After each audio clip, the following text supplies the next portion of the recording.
Kalau misalkan nanti kita, apa namanya, kita akan ketemu lagi, berarti mungkin ketemu, minggu depan ya.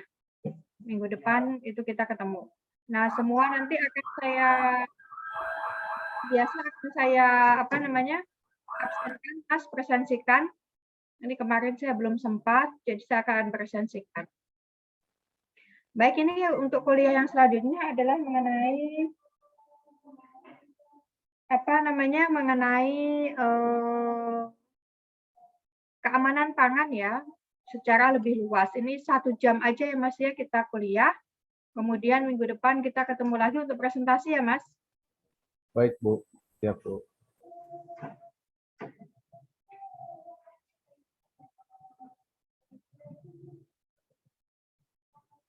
Ini sebenarnya kita sudah akan tahu semua ya, Mas, ya, tapi saya ini akan mengulang beberapa hal mengenai penerapan jaminan mutu dan GMP. GMP itu adalah Good Manufacturing Practices.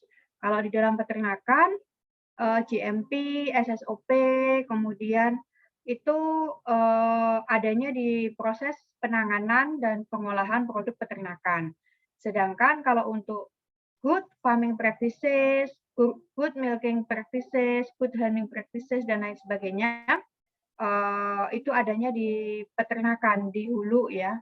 Kemudian kalau untuk penanganan itu adalah penanganan saat apa namanya, penanganan pakannya, penanganan after ini ya, setelah good handling itu loading unloading-nya ya dan lain sebagainya itu adalah good handling practices. Nah, di dalam peternakan kan ada banyak ya good manufacturing practices-nya sebenarnya bisa satu tapi bisa dalam banyak hal gitu ya. Ada telur, ada keju, kemudian ada daging ya, ada susu. Ini semuanya merupakan produk peternakan yang juga protein hewani, sumber protein hewani.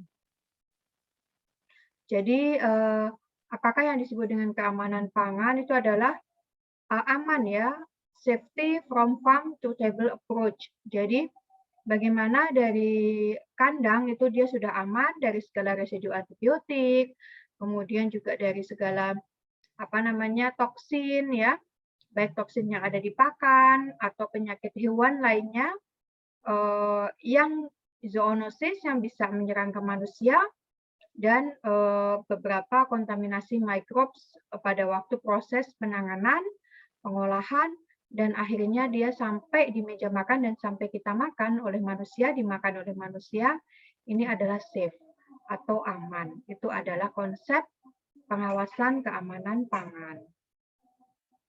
Ada beberapa hal di sini diantaranya untuk siapa sebenarnya yang akan bertanggung jawab gitu ya untuk produksi bahan mentah, penanganan dan bahan mentah, misalnya untuk good agricultural practices, good farming practices, good handling practices itu dipantau, ditangani oleh Kementerian Pertanian. Kemudian bagaimana dengan pengolahan good manufacturing practices, hazard analysis and critical control point ya. Kemudian good distribution practices, good transportation practices. Kalau good GMP, good manufacturing practices dan HACCP itu oleh Badan POM. Sehingga Badan POM akan mengeluarkan sertifikasi MD, pemakanan dalam ya atau sertifikasi izin edar lainnya. Kalau Pemda nanti ada PIRT ya dan juga izin edar lainnya. Kemudian good distribution practices, good transportation practices, good retailing practices sampai good catering practices ini semuanya dipantau oleh Badan POM dan juga dari departemen ya Kementerian Kesehatan dan juga oleh Pemda yang terkait. Jadi ini bagaimana sebenarnya pemerintah berperanan ya atau pemerintah berbicara atau pemerintah juga memantau untuk penanganan pengolahan hasil ternak ini. Oke, kenapa harus ditangani secara higienis? Karena perishable, mudah rusak. Produk daging, susu, telur itu mudah rusak. Kemudian bahan pangan juga berpotensi berbahaya, potentially hazardous food. Karena apa? Karena tempat tumbuh mikroba, kemudian juga beberapa di antaranya ya. Kemarin kita mempelajari mengenai dioksin, kemudian mempelajari beberapa hal yang berbahaya ya untuk food safety, maka itu mudah sekali ada di dalam bahan pangan. Oleh karenanya, maka ada program pengendalian mutu atau keamanan pangan yang membutuhkan komitmen, membutuhkan sarana prasarana yang kuat, kemudian membutuhkan manajemen ya, manajemen yang tersistem dengan baik, sehingga memang akan menjadi program pengendalian mutu dan keamanan pangan. Ada dua ya untuk pengolahan, good manufacturing practices dan sanitation standard operasional prosedur atau prosedur operasional baku untuk sanitasi. Nah, ini ada yang disebut pangan itu aman dan layak. Aman itu tidak mengandung bahan yang mengganggu, dan layak itu yang tidak menyimpang dan dapat diterima oleh konsumen. Di dalam bahan pangan, daging, susu, telur, itu ada Codex Alimentarius Commission yang mengatur mengenai berbagai peraturan untuk keamanan pangan dan kelayakan pangan, food safety dan food suitability ya. Kemudian apa yang disebut dengan meat, milk, and egg hygiene. Semua kondisi tindakan untuk menjamin keamanan dan kelayakan itu pangan, produk pangan, daging, susu, telur itu semua aman pada tahap rantai makanan tadi ya. Oleh karenanya, maka untuk daging dan susu ini harus ada sistem rantai dingin, penerapan suhu dingin selama proses transportasi untuk mencegah menghambat pertumbuhan mikroorganisme, dan juga dagingnya nggak mudah rusak ya atau busuk karena ada aktivitas enzim yang sifatnya merusak. Good manufacturing practices adalah cara produksi makanan yang baik. Suatu pedoman yang menjelaskan bagaimana memproduksi makanan agar aman, bermutu, dan layak untuk dikonsumsi. Nah, ini lainnya semuanya adalah tentang good manufacturing practices ya, Mas. Jadi, saya akan cepat saja, misalnya adalah untuk personil. Personil itu buat yang sakit dia tidak boleh masuk ke dalam pabrik tersebut gitu. Kebersihan, kemudian ada pelatihan K3 ya, keamanan untuk pegawai ataupun untuk petugas pabrik dan lain sebagainya itu juga dipelajari. Kemudian bangunan dan fasilitas sendiri juga iya. Misalnya desain bangunan, bagaimana nanti arah layout ya, dari mulai dari first in first out-nya ya, bahan baku sampai dia dengan jadi, maka harus melalui pintu yang berbeda. Kemudian bagaimana sanitasinya, bagaimana juga untuk model dindingnya, dan juga untuk model lantainya supaya semuanya bisa disapu dengan bersih, dan ketika dia dipel semuanya tidak ada yang tersisa ya. Artinya memang semuanya jadi bersih, itu cepat dan mudah untuk dibersihkan. Peralatan mesin juga sama ya. Bagaimana sebenarnya mesin-mesin pengolahan pangan yang digunakan itu mudah sekali untuk dibersihkan. Kemudian juga tidak terbuat dari bahan yang sifatnya toksik. Kemudian juga tidak mudah berkarat, dan juga dilakukan kalibrasi secara teratur. Nah, pengendalian produksi dan proses ini dilakukan dengan SOP, Sanitation Operational Procedure ya. Standar operasional prosedur. Ini harus ada untuk masing-masing proses pembuatan produk tertentu. Jadi beberapa di antaranya semuanya harus lebih khusus ya. Kemudian juga GMP itu umum ya. Jadi tidak ada monitoring bahaya, tidak ada juga penetapan batas penyimpangan, tindakan koreksi dan lain sebagainya. Kalau itu semuanya nanti adanya di HACCP. Kita lihat ya, SSOP atau Standar Operasional Prosedur, prosedur yang dilakukan saat memproduksi bahan pangan atau pangan, diantaranya adalah pre-operasional, operasi, dan post-operasional. Yang pertama adalah keamanan air. Ternyata ya dalam air, tanah itu pun itu banyak mengandung E. coli gitu. Jadi bagaimana caranya supaya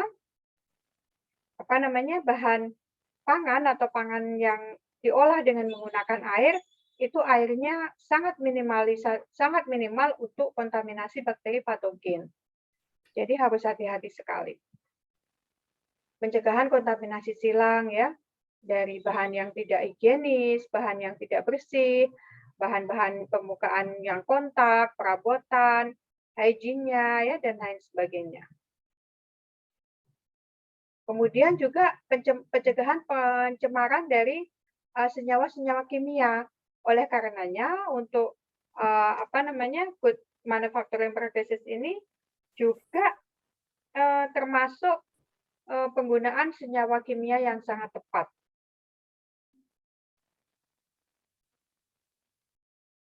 Yang kedua adalah kesehatan karyawan ya. Kemudian selanjutnya adalah pest control. Oleh karenanya kalau di industri itu lampu itu dia nggak boleh lampu begitu langsung ke bawah, nggak boleh ya. Jadi harus ada jaring-jaringnya supaya nanti jaring-jaring ketika lampu itu pecah atau apa itu tidak langsung jatuh ke bahan pakan gitu. Kan nanti jadinya ada pecahan kaca ya. Nah, itu tidak bisa. Nah, oleh karenanya SSOP itu menyangkut bagaimana cara berproduksi yang baik ya. Ada lingkungan sarana pengolahan, ada bangunannya bagaimana, ada peralatannya bagaimana, ada sistem pengendalian hama tadi ya, ada hygiene dan ada pengendalian proses. Nah, ini adalah sarana pengolahan. Jadi kalau kita mau membuat pabrik pengolahan susu itu dekat kandang pasti nggak bisa dapat MD dari Badan POM. Itu nggak bisa ya. Karena nggak bebas dari bau ya.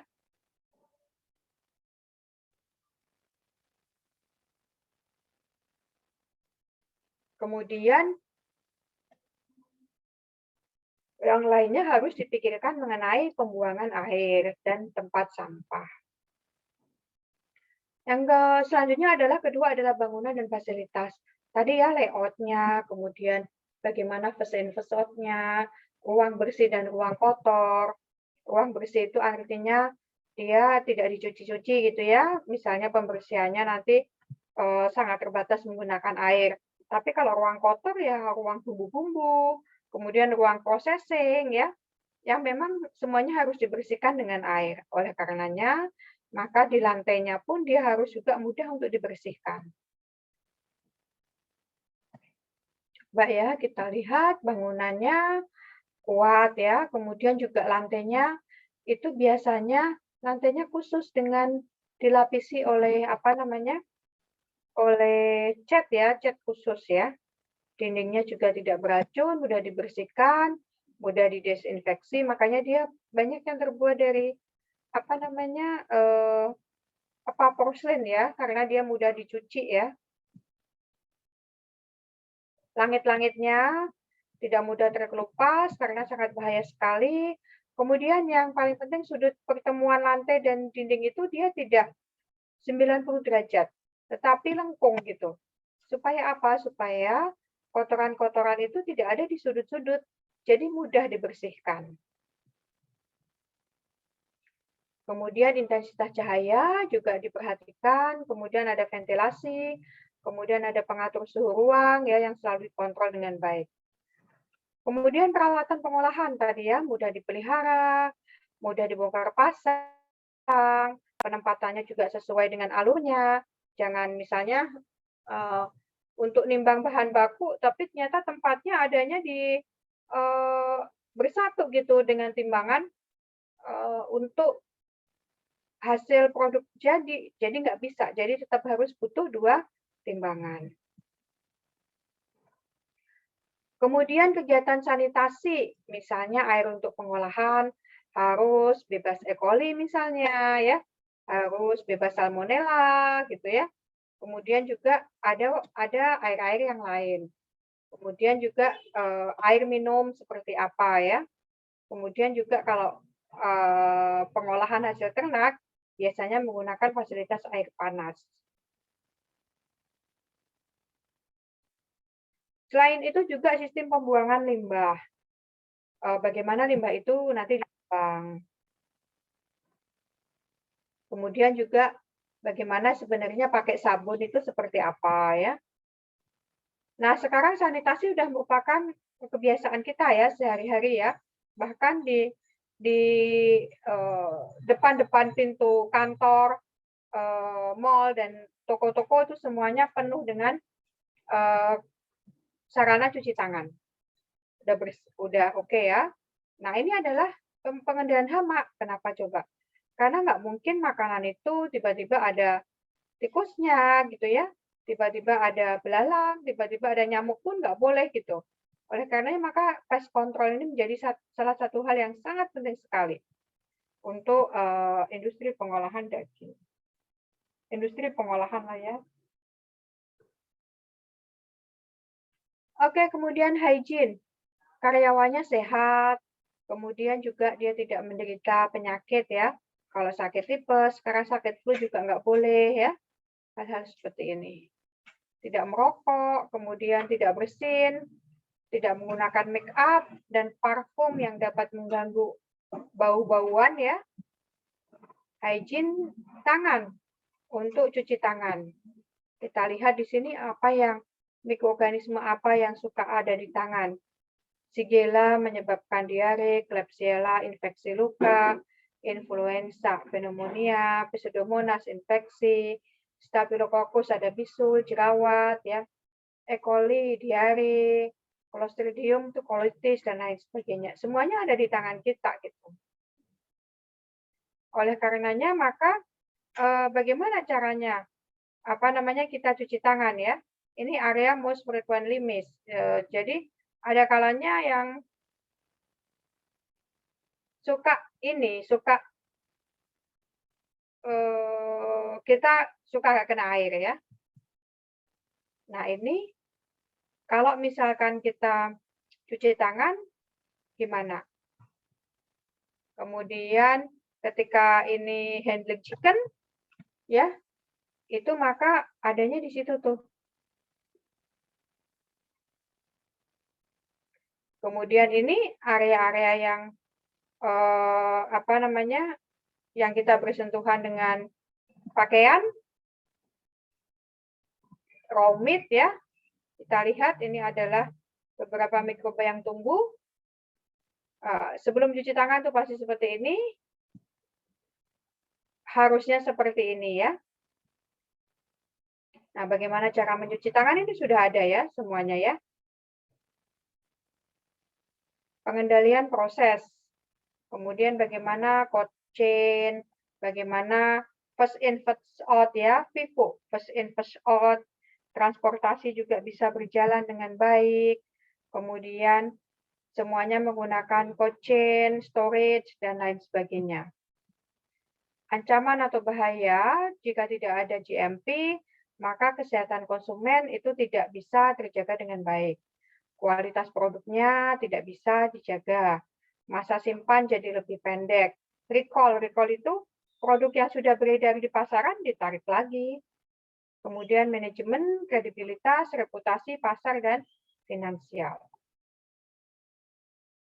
Nah, itu Mas Kevin mengenai beberapa hal ya, mengenai GMP dan SSOP ya.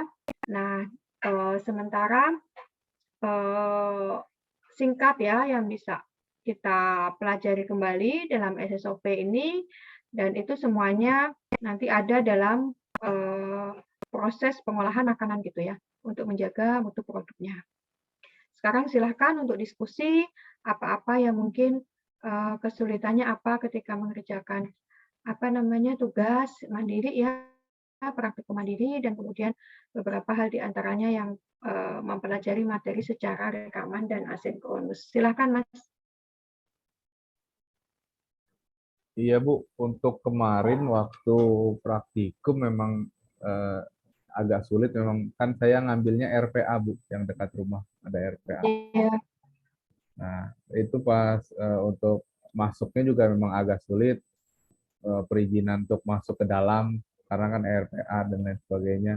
Nah kemudian di dalam itu kita nggak boleh ngambil gambar hmm. pas waktu di dalam itu, karena walaupun saya sudah bilang kan di RPA-nya juga punya Java Bu, satu grup Oh, dia punya Ciomas, cuman walaupun saya sudah bilang saya dari Java yang di Sukabumi, mereka tidak memperbolehkan ambil foto.